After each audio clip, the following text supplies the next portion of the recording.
Trump thinks you're stupid. He can distract you.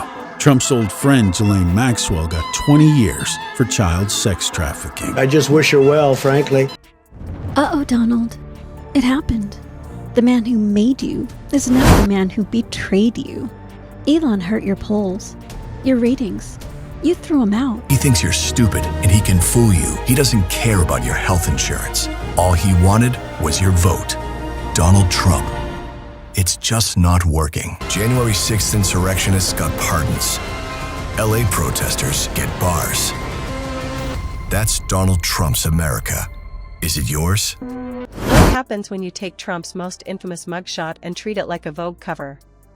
The Lincoln Project just did it, and let's just say orange is the new authoritarian is only the opening insult.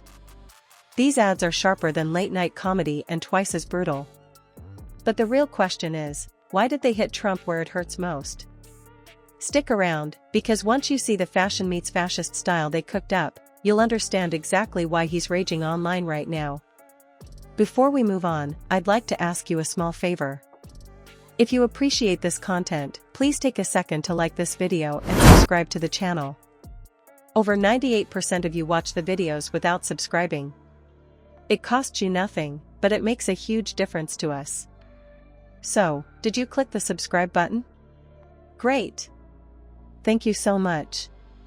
Now, back to the video. These ads aren't just built for laughs. They're like heat-seeking missiles in meme form.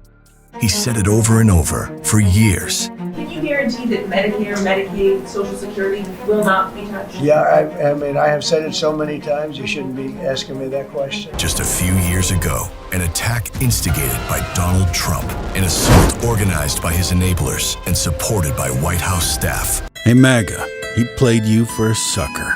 He knew you wanted to know the truth about the Epstein list. We need to release the Epstein list. That is an important thing. Would you declassify the Epstein files?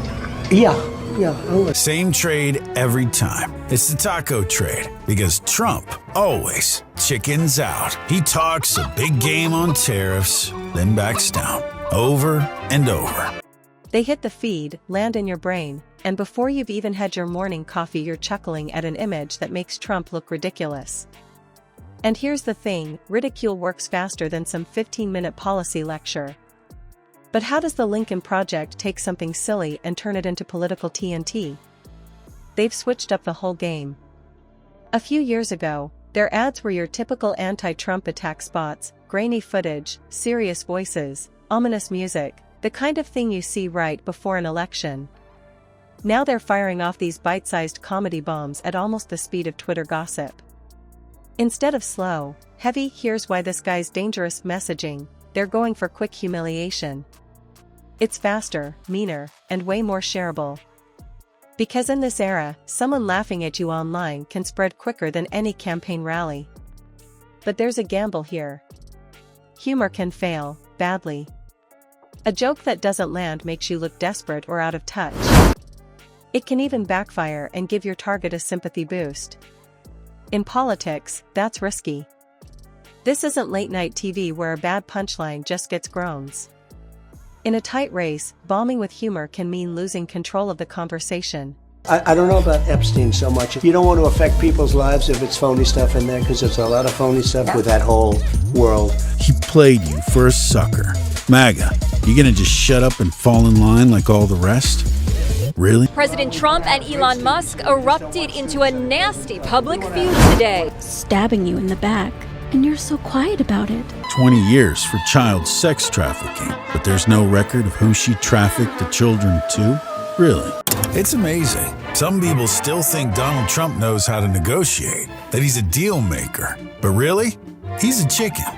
Wall Street figured it out. So why take that gamble now? The Lincoln Project seems convinced that mockery does something policy debates never could. It strips away the myth of strength, and once that's gone, a political strongman starts to look more like a clown than a commander. One of their latest shots is this glossy, full-color parody called The Emperor's New Mugshot. They've slapped Trump's face, not a stoic mug, but that scowling Fulton County booking photo, onto a mock fashion magazine. Big headline at the top reads, "Orange is the new authoritarian." You instantly get the joke. It flips his branding completely. This is a guy who spent years selling himself as a billionaire playboy, a gold-plated mogul. Now he's framed like a pretentious style icon whose big fall from power is just another shallow trend. The images are brutal in their detail. Harsh lighting that makes the skin tone pop in all the wrong ways.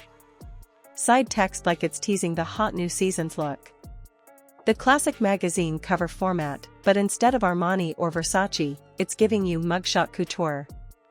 His usual chest out, jaw-tight pose turns criminal under the bright glare of fashion photography gone wrong. Donald Trump is president of the United States. If he wanted you to see the Epstein list, he'd release it. But he's not. So weak, so scared. Elon's got real money, not your crypto scam pocket change. Now he's out to get you. Sad. Medicare, Medicaid, none of that stuff is going to be touched. Nothing. We're going to love and cherish Social Security, Medicare, Medicaid. We're not going to do anything with that. His biggest MAGA supporters said no cuts to Medicaid. It's sitting on my desk right now to review. So you voted for Donald Trump. How's that working out? Are you still talking about Jeffrey Epstein? Elon demanded you release the Epstein files. That mix of fascist aesthetic with a gossip rag template makes him feel less like a threat and more like a washed-up celebrity about to get roasted on a late-night monologue. Design-wise, that contrast is the whole point.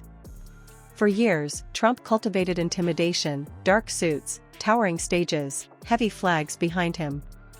Here, he's trapped in a layout people usually associate with makeup tutorials and lightweight scandal coverage. It says without words, this man is less dictator-in-waiting, more Real Housewives reunion special. And this isn't random guesswork. A Lincoln Project strategist has been clear that you beat a demagogue not with debates on tax rates, but with better showmanship. If he's a performer, they're stealing the stage and turning his act against him. By making the spectacle theirs, they deny him control of the storyline. In an attention economy, that's war strategy. The ad doesn't stop at the cover joke either. If you look close, you'll catch little inside jabs buried in the fake articles teased on the cover, like nods to J.D. Vance and the Epstein files. It's a wink to politically informed viewers, almost daring them to pause and zoom in. That layered humor is how these things spread. You watch once for the big joke, then watch again to catch the smaller ones. But I'm saving the full breakdown of those Easter eggs for later. What's clear already is they've cracked a code. They're using high-speed satire to short-circuit the aura of power. You can't lecture someone into feeling a leader is small, but you can get them to laugh, and once they laugh, the fear factor is gone. That's a lot faster than waiting for a committee hearing.